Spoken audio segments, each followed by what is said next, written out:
Okay.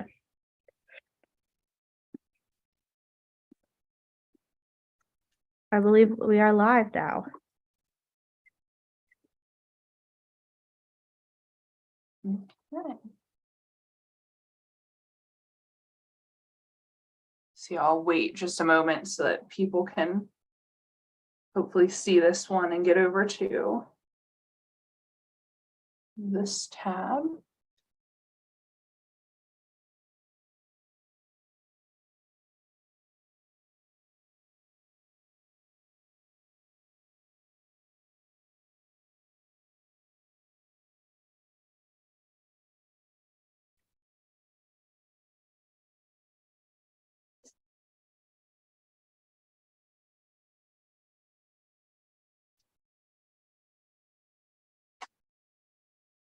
Okay.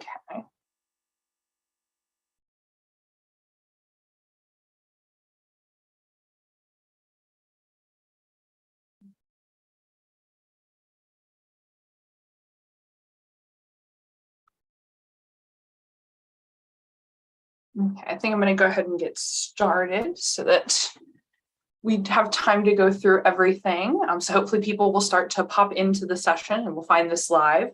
But if not, everything is going to be recorded. So if you have any questions that you submitted, then you will be able to find your answers in here. And so I'm going to go ahead and do a quick introduction. So my name is Amy Halkevich. I am the Outreach and Professional Development Assistant. So I help the coordinator, Leah Atnett, with doing outreach to schools and doing all different sessions just like this in the classroom. So some of you might recognize me that I may have visited your school. And so the purpose of this evening's session is going to be helping you guys with the crafting the project stage. And so we've done a few of these sessions earlier in the year. We've been doing one a month. So the previous ones help introduce this year's theme, the process. We had 2 different sessions on research. So if you're still kind of in those earlier stages, then go back and check those out. If you are in this stage, then this session should be particularly helpful, but you can also feel free to submit questions about any stage of the project during this session, because the main purpose of it is to just help you with your MHD project. So we are here for you. The way that this is going to work is that I'm going to go between sharing some tips and resources with opening it up for questions to be submitted. We already have a few, so we're going to kind of work those in where they fit the presentation. So if you already submitted, then you will see your question here. And so I'm going to go ahead and get started and go into the first tip that I have for you guys, which is how to support your argument. So you would have been working on all of that research, finding all of those really awesome sources on your topic. And so how do you fit them into that bigger picture? So the first thing that we recommend is that you start with an outline. So really get all of your ideas together. This is especially good if you did a lot of research, you have a lot of sources, and you really need to just kind of get through all of them and figure out where they're going to fit in, what's going to help you tell what part of the story.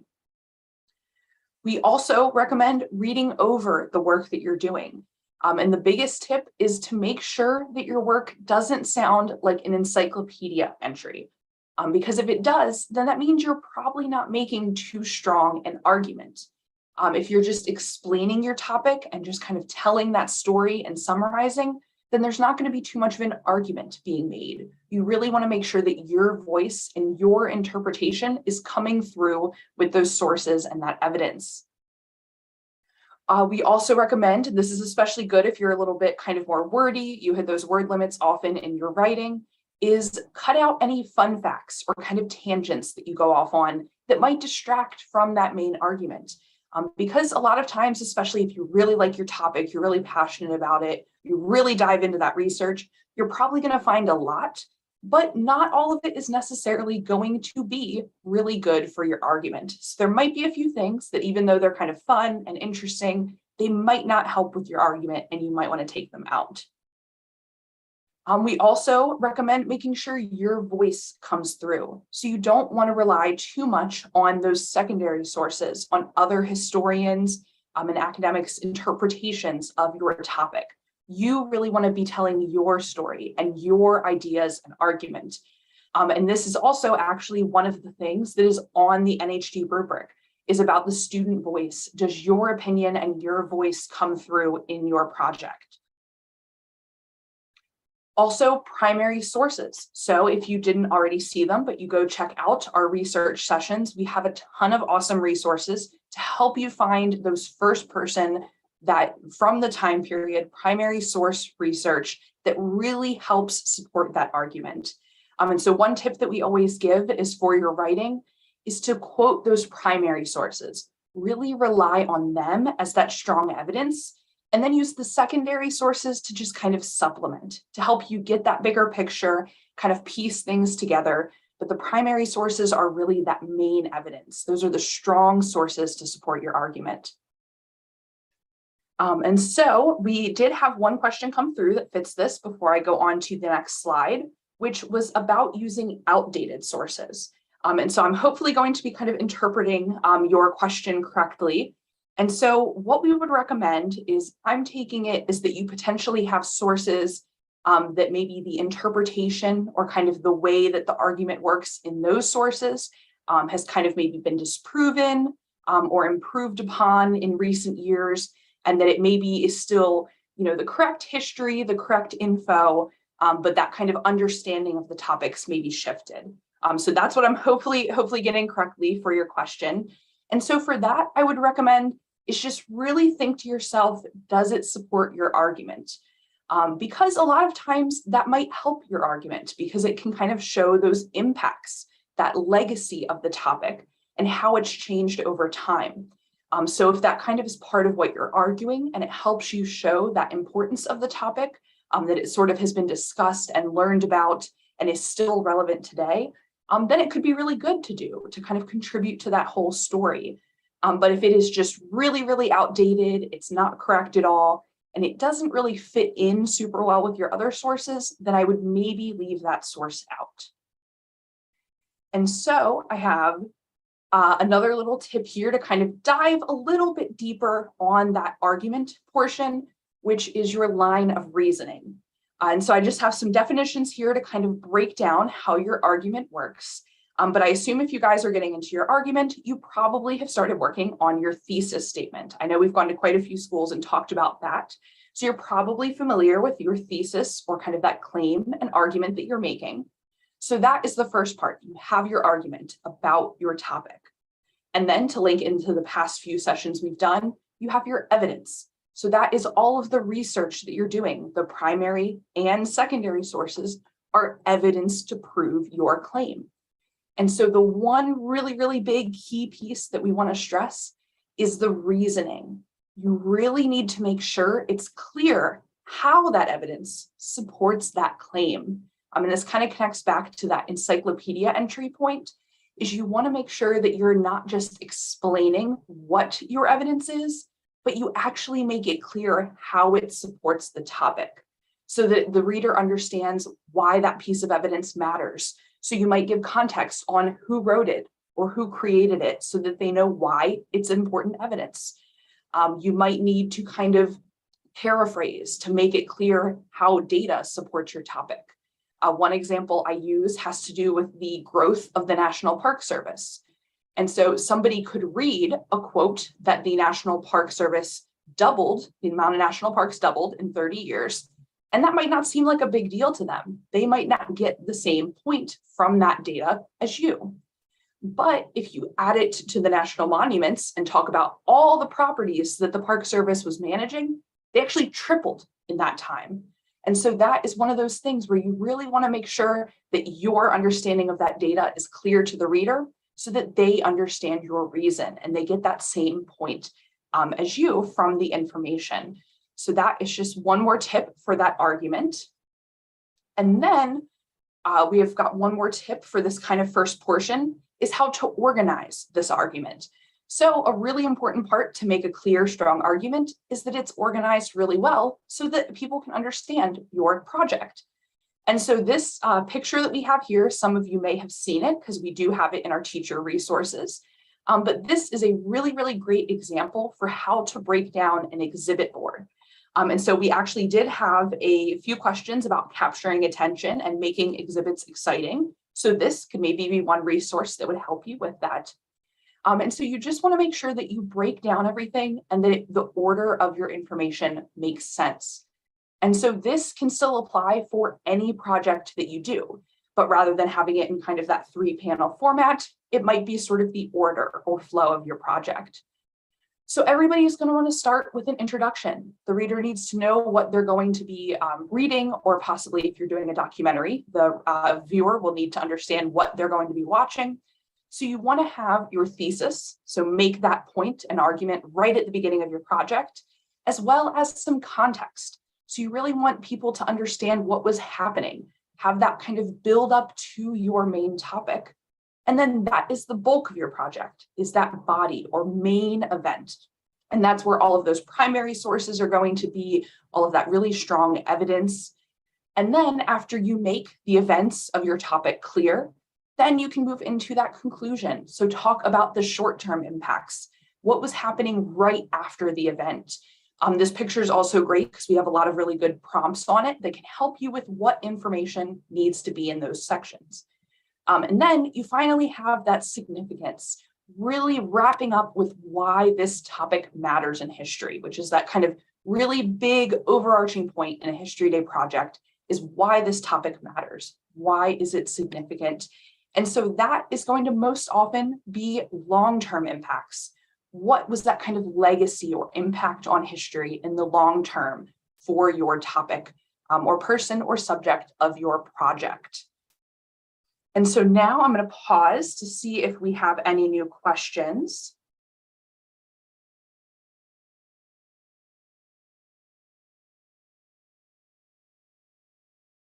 And so we also do have in the description of this live, you can get to a Google form that you can submit questions. And so if you have any that come up while listening to this, you can drop those in the chat. And if you did already submit a question, we do have a few more that I've noted that I'll be discussing as we move through the points.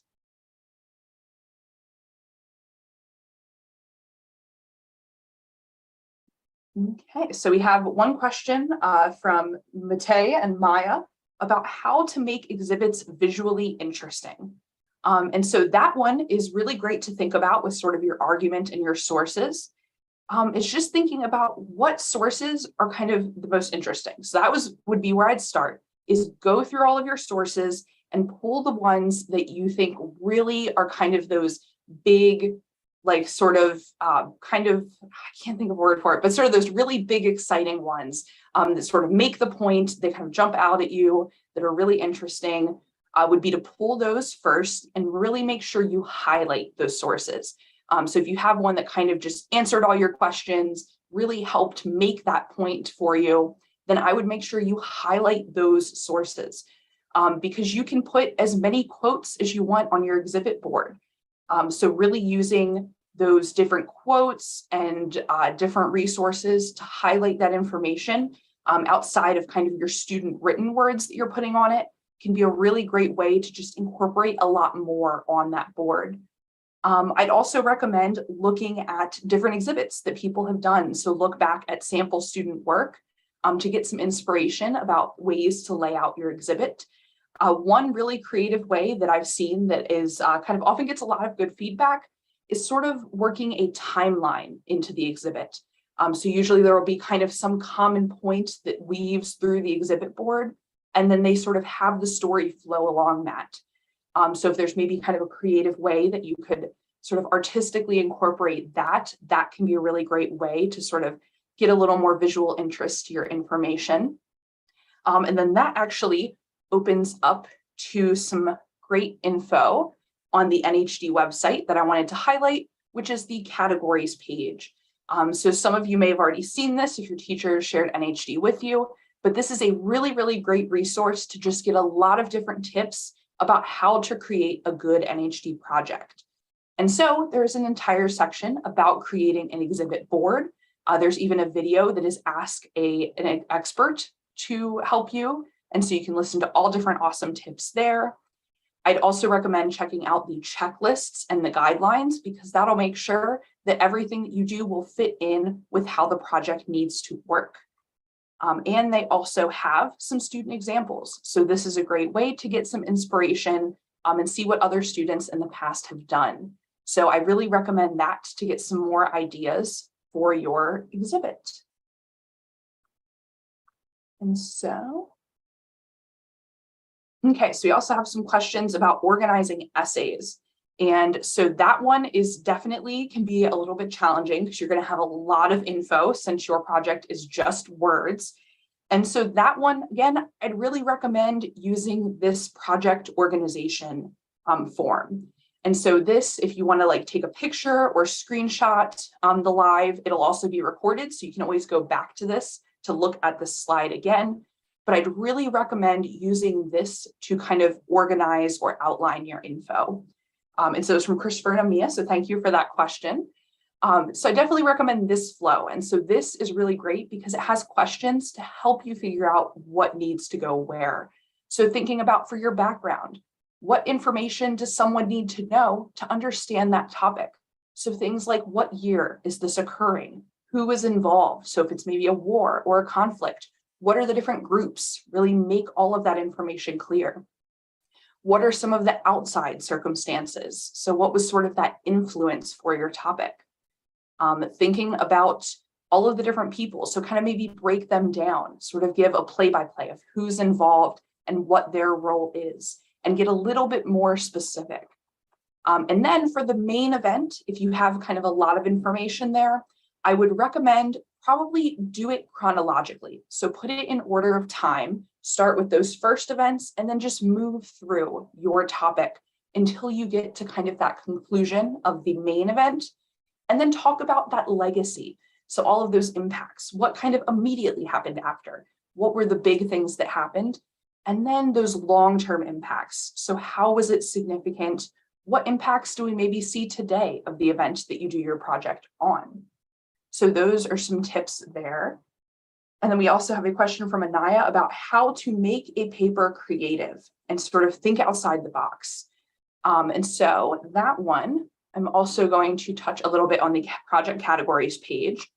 So this has a lot of great information about how to do a creative paper. And actually right here at the beginning, they have a really great tip, which is what I was about to suggest. That is, you can actually do some creative writing in the paper category.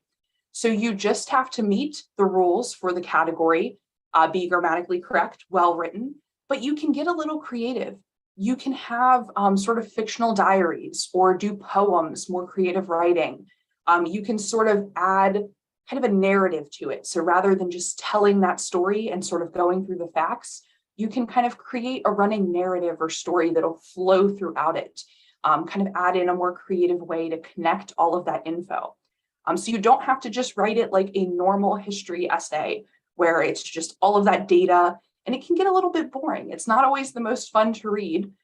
So you can really get creative with your project. And so again, this would be one that I'd recommend maybe checking out a few of these examples.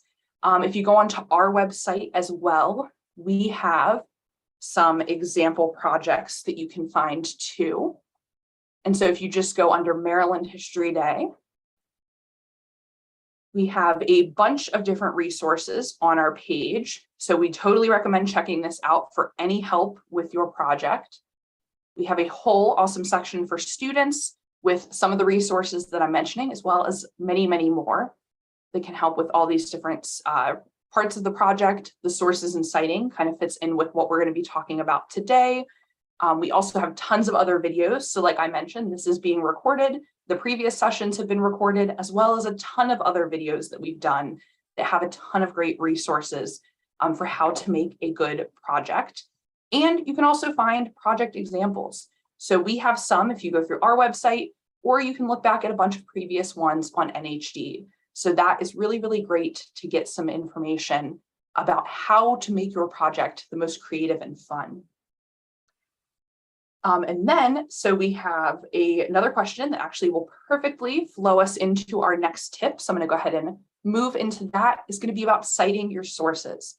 And so this first one is taking a quote from text for evidence. And so, yes, that is exactly what you want to do to really have a good, strong argument, is quote as much as you can. Really put those primary sources into your project. You can quote from secondary sources too, but I would recommend keeping that to a minimum. Because like I mentioned earlier for the argument, you really want your voice and interpretation to shine. That is the star of this project. So you don't want to quote too many secondary sources because that'll mostly just be quoting other people's interpretations. But all of your primary sources, things like diaries, letters, newspapers, journals, books from that time period, all of those text resources are awesome to quote in your project to really help make that information clear to the reader. And so some tips, especially if you're going to be quoting, is write your annotations as you go. So as you find your sources, you confirm they're going to go into your project. Think about how you're using it. How is it fitting into that bigger picture? And just at least jot down a few notes so that you know how you're using every single source.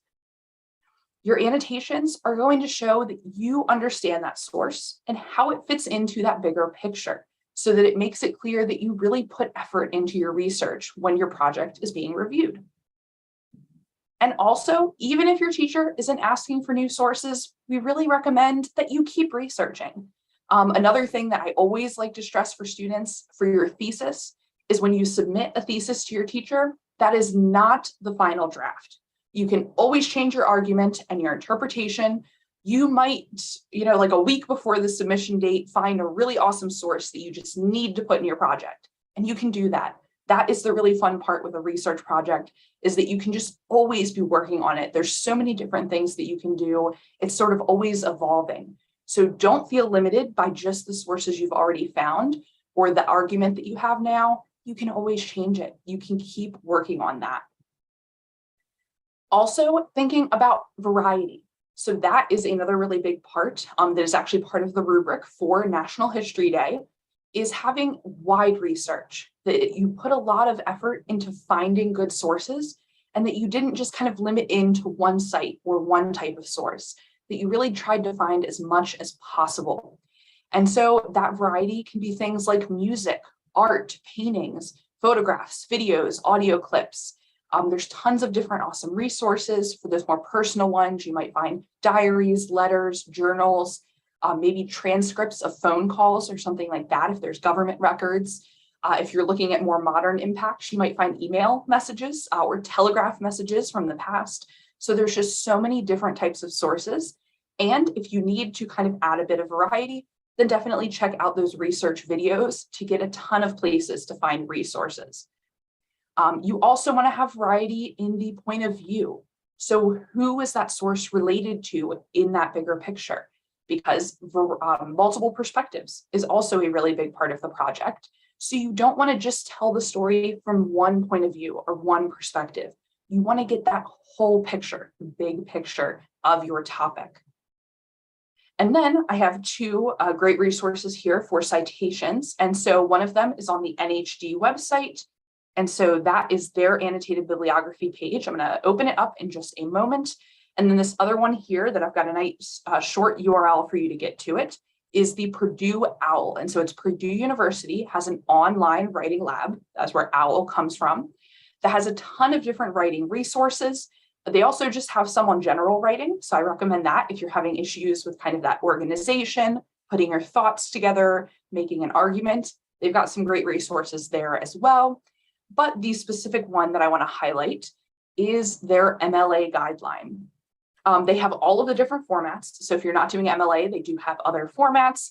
But this kind of is the most common one that students end up choosing. So I wanted to particularly highlight this resource where they have all the different guidelines for how your project should look, all of the formatting for your paper. And then they have all of those different citation rules. So there's in-text citations, how to put those quotes that we have a question about is taking those quotes. This is a great resource for how to put those quotes into that project, how to properly cite them.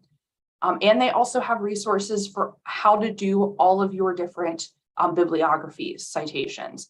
And so all different types of resources, pretty much any resource that you can think of, they probably explain how to cite it. So this is a really great resource, especially because I know Noodle tools can be a little finicky sometimes. So this can be great to kind of help fill in those gaps there. The NHD website also has a great annotated bibliography resource that talks a bit about citing sources. They cover both Chicago and MLA, so both of the different resources that you can use. And they have a few different videos and lists, also some really great annotated versions here that show you how they pull all that different info to help you. So if you're really visual, then this can be a great resource if you're more of a visual learner. So those are just two awesome resources for annotations. And then I also wanted to follow up with some examples. So your annotation is basically how you use the source. So I mentioned them a little bit in the last slide. This slide is to help you actually do that writing of your annotation. So the information that you want to put is what type of source is it? So just explain, this is a photograph, a letter, a diary entry. Tell them what the source is. And then you want to have how the source was used.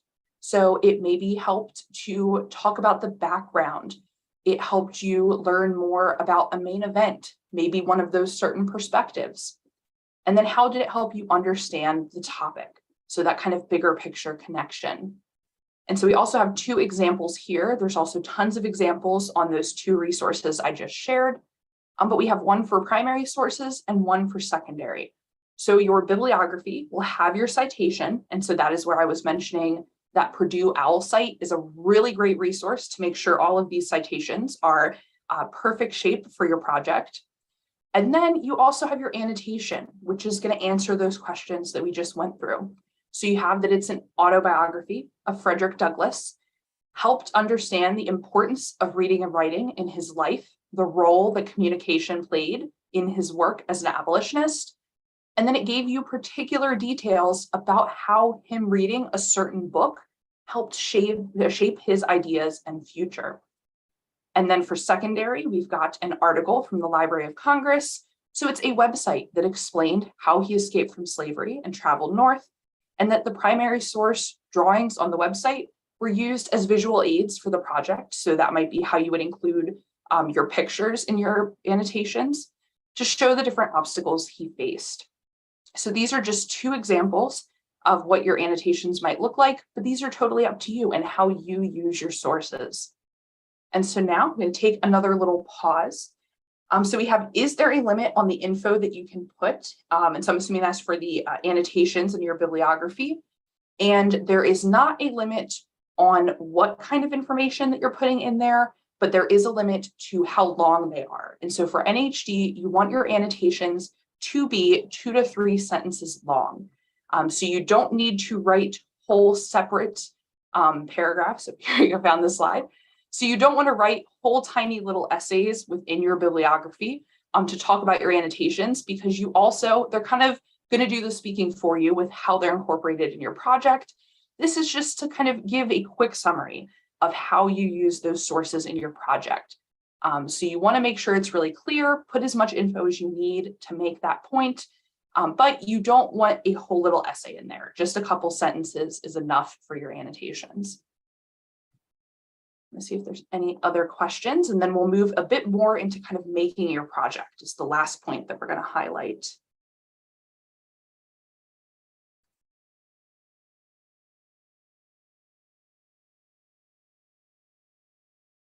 Okay, so it seems like we're all good for annotations. Oh, okay.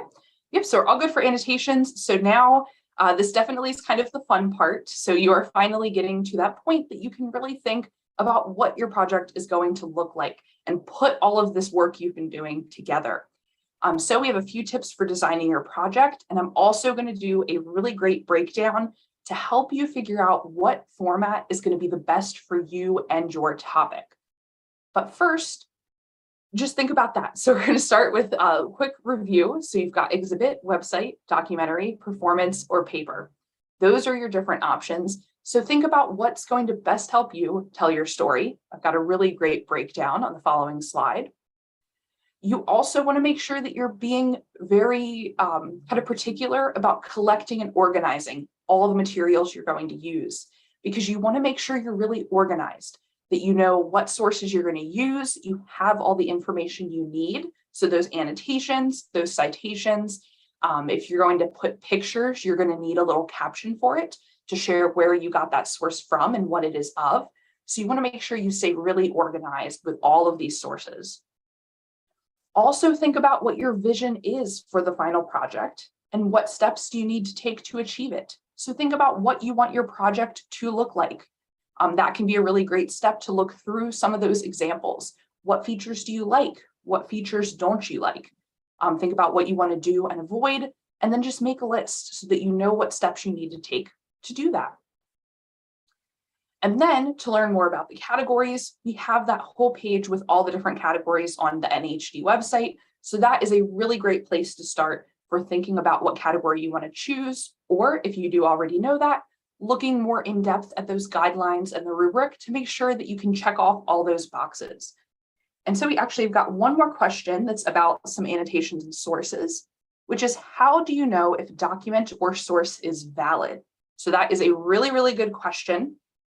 Depending on the source and how much you can do yourself, I would recommend if you're really, really stuck on it, asking your teacher can be a great step if you're really unsure about the source. But some tips for thinking about the reliability of a source is where is it?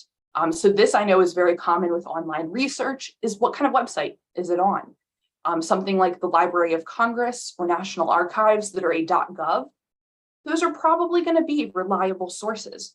But if it's just on a .com, if it's something that anybody can be posting on the internet and they don't necessarily have to verify or prove anything about the top or their kind of research or source, then you might not want to use that source. But that doesn't mean that every .com is necessarily bad, because historians can have their own websites.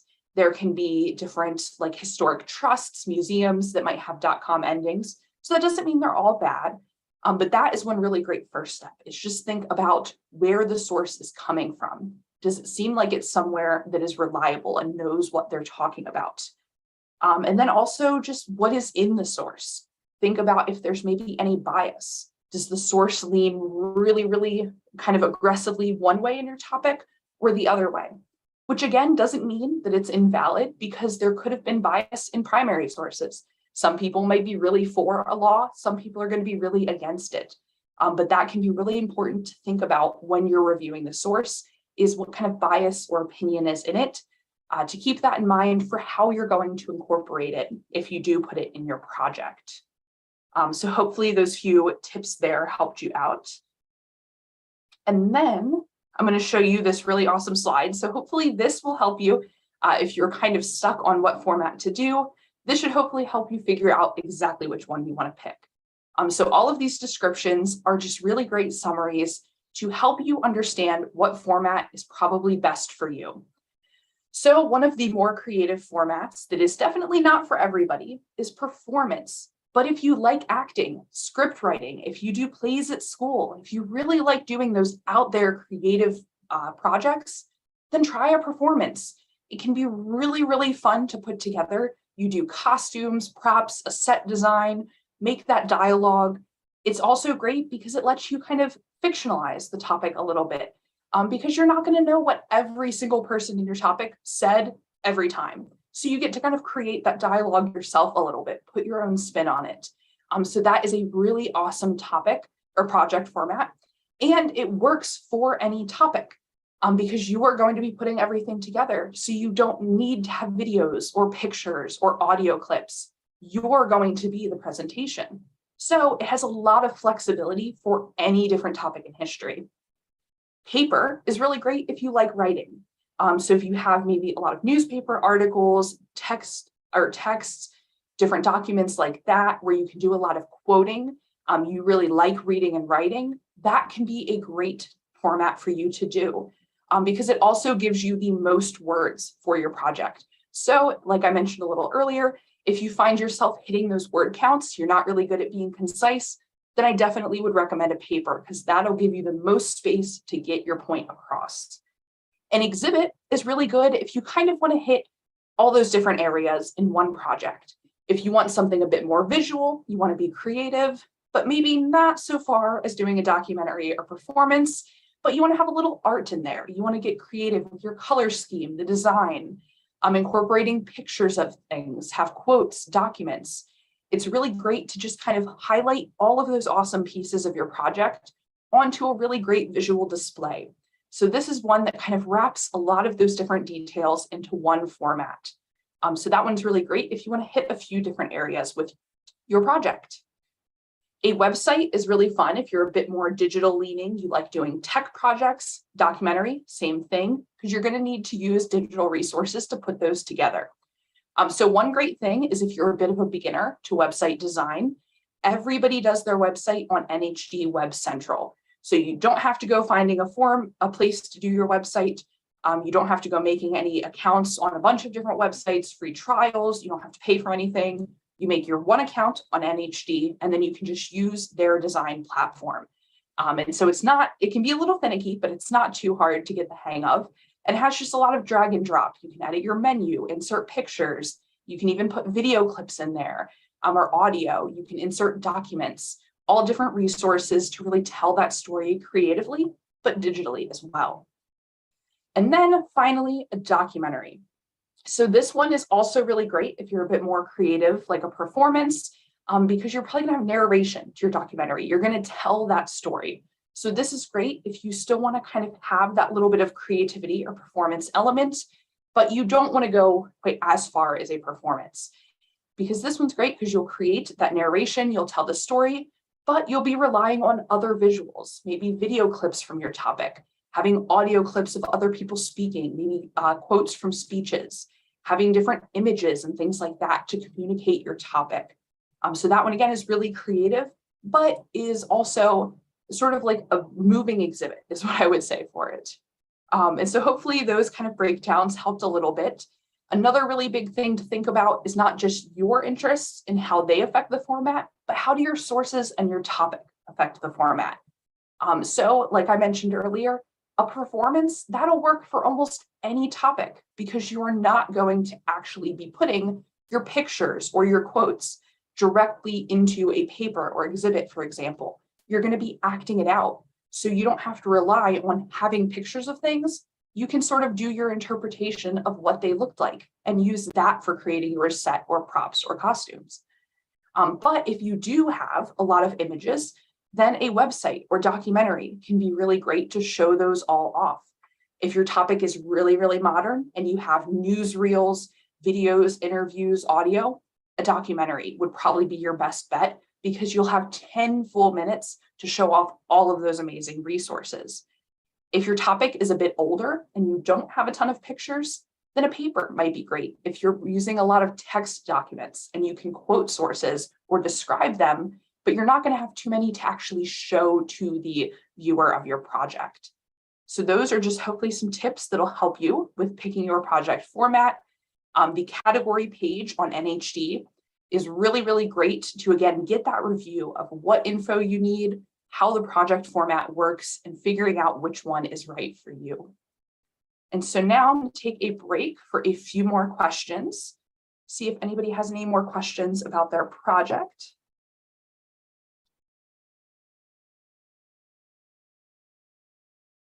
And so I know we had a couple questions that were a bit about projects. So one was related to ancient Greece as a topic, and how to make an exhibit exciting for an ancient topic. And so that I would definitely recommend is just try to find photos of things. Because even though you, of course, are not going to have a photograph of ancient Greece as it was when it was happening, you can always probably find pictures of ruins, of explorers discovering those different things, archaeological sites, or even use recreations to show what people have found different things would have looked like, to really help kind of supplement all of that research and information that you found. So that definitely you can get a little flexible with what resources you use, as long as they are reliable and they fit in with your topic. And then also for how to capture attention, we had a question about that as well, is that I'd really recommend look at some example projects and what captures your attention, what looks interesting to you, what makes you want to learn more about a topic, and then try to recreate that for your topic. See the different ways you can maybe draw people in. That I really recommend focus on your introduction. What is a really good hook to kind of get the reader interested? Are there any really good facts or data that it's like a shocking number that might be like, shock somebody into being like, I need to learn more about this. I've never heard that before. What kind of facts like that can you find for your topic that can really sort of capture the reader's attention and get them invested? Okay, so we have a Madison's Return researching the Clovis people and discovery of America and wants to know, what should I add to my exhibit to make it even more creative and fun? And so that, I would say that my best recommendation for something like that could be sort of think about how to fit your information and research into a more creative exhibit board. So that you might be able to focus, since it's kind of a more ancient and historic topic, is think about how to creatively present it. So what maybe design elements can you do that would sort of mimic what America looked like at the time? That could always be fun. So what little design features that maybe will visualize different text and documents that you have about the topic. And another thing that I wanted to highlight is that focusing on your content is really important. So it's always fun to be creative, to find those ways to draw the reader in, but a really big part of your project is the content that you have. So you want to make sure everything is accurate, that your quotes are cited properly, that you have those reliable sources. That is just as important as how the project looks. So even if you maybe don't have a ton of pictures of your topic, you maybe don't have a ton of video clips for your documentary, that doesn't mean it's not going to be interesting or it's not going to look creative. You just really want to remember that the content is what matters. That research, your interpretation, your argument, that is the most important. And I've actually started including that in a lot of my slides. So if I have visited your school, then you may have seen that slide before. But we have a really great pie chart of how the rubric works for NHD. And 80% of what you are judged on is that research. Your argument, your thesis, how many sources you have, that you've got a big variety, that your interpretation is clear, is 80% of your project. Only 20% of it is those visuals, that you kind of checked off all the boxes to meet the rules, that your grammar's correct, things like that. It's only 20%. So really make sure that while you're trying to be creative, you're being correct and historically accurate too, because it's a big part of the project. And so I'm going to just wait and see if we have any other questions before wrapping up. Okay, so we actually have another really great tip, is to use a diorama or maybe create a visual yourself if you don't have photos. And so I actually have seen a few examples of that this year that were previous student work, where some students, they actually started with their project as a diorama of a ship and then built up that rest of the story on the exhibit board behind it. So that can be really great too. Or have maybe recreate historic items. So if you have like a key that played a really big role, a book, if you're talking about like the Declaration of Independence, having that rolled up reproduction document, that can be a really great and affordable way to work in some more kind of visual or hands-on elements. And hands-on is another really great way to be creative that I've seen a few students do, is having things like flaps on your exhibit board. So maybe highlight some of those kind of big questions, like why did this happen? When was it going on? To feature those main details, put them under a flap so that there's a little bit of interaction that has to happen that can kind of make the information stick better for the reader. That can be another great way to do that too.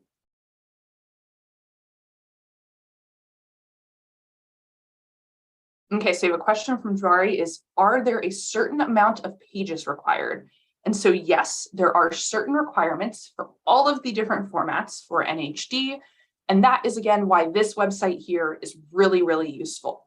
So nhd.org/categories has every category listed. And while you're here, you can get to the project checklist. So each category has a project checklist that breaks down all of the requirements for that project. So for this example, we have a certain amount of pages. So I'm assuming you're probably doing a paper. So here we go. Your process paper has to have at most 500 words. So that's just kind of a short essay talking about your process for doing the project, which everybody does one of those. And then for the paper itself, you have a word count limit. So you have to have at least 1,500 words and no more than 2,500 words. And then there's some more details here about that it's your original creation, that your grammar is correct, that you have the word count is including text you have written. It excludes your bibliography and your process paper, so it is just the actual text of your project. It includes your captions in the footnotes and endnotes, and then it also includes the quotations from primary and secondary sources. And you also want to make sure that that word count shows up on the title page of your paper. So all of these little details and requirements you can find right on this page for all the different formats. So I highly recommend once you pick your format is either save a copy of one of these checklists or print it out if you can to make sure that you can look back at this at any time. So again, we have exhibit word count, max 500. And then further down here, it breaks down that your exhibit is 500 or fewer student composed words. So it's all the text that you have written, like titles, captions, subtitles, timelines, anything like that. But you can still have quotes in there that are not your student created words. So that can be really great to kind of get around that limit if you're feeling a little too limited. So I definitely recommend check that out for all of those little specific details. That's a great place to make sure you meet all of them because there are kind of a lot of little details to keep track of. So that is a really awesome resource to do that.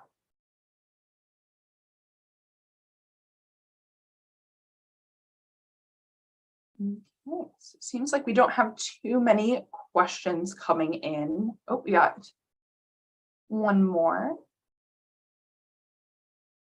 So we have Christopher, who's researching Frederick Jackson Turner and wants to know about tips for a project type when researching a person. So you have a specific person that you're focusing on. One format that I do see very often used for a specific person is performance. And that is because kind of acting out as that person can be a really fun way to make your argument. So if you're kind of up to the challenge and feeling creative enough, then a performance can be a really fun way to tell a person's story because you can kind of embody that person and share what they did. And it really, that creativity always catches people's attention. But if you're not as interested in doing that format, then I would say a paper can be really great because then if you have a lot of resources that are in their words, then you can put those quotes into that paper so that the reader is not only getting your words, but they actually get to experience what that person has said. So that could be a really great way to do that.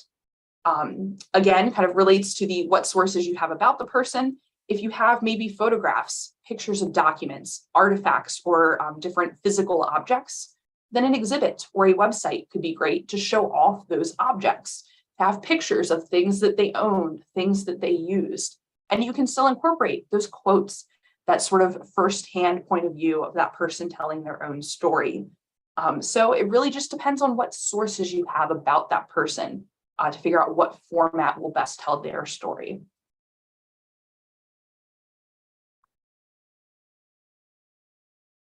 Okay, so I'm going to go ahead and just move to the last slide so that you guys can see when our next office hour is. So if any more questions come in, we obviously can answer them. We still have a few minutes left before we hit 6.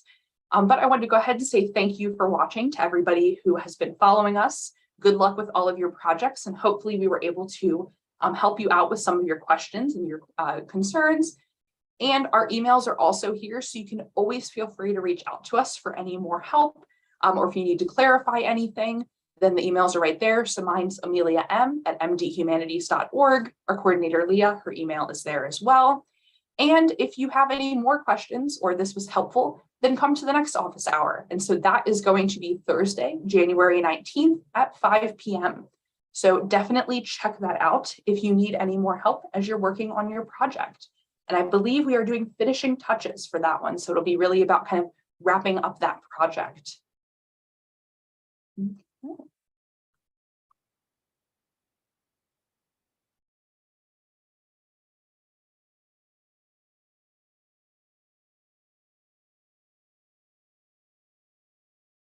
Yes, yep. So it doesn't look like we have too many questions. And real quick, I'm also just going to review the couple websites I highlighted in case you've got a little notebook or you want to open them up on your computer. So the first one is nhd.org. I'm pretty sure you all probably heard of this. Your teachers have probably sent you here, but I highly recommend that you use this website. It has a lot of great resources that can answer almost any question that you have. So if you can't get a hold of us or you really have an urgent question, check this out first because they might have the answer for you. So some big ones for this point in the project is the page on the annotated bibliography. Breaks down everything you need to know about what that is and how to make one. The other resource is owl.purdue.edu. So that is Purdue's online writing lab that has a ton of resources about how to do your citations. And then the other page that is really useful is the nhd.org categories. So this breaks down all of the different project categories, has those checklists. It also has the evaluation form. So this is the page that judges will use to judge your project. So again, is a really great way to just kind of checklist off all those elements that you need. And our website is also a great resource, which is mdhumanities.org. Under programs, we have a whole section for History Day with tons of resources for the project, especially if you check out the For Students tab. Okay.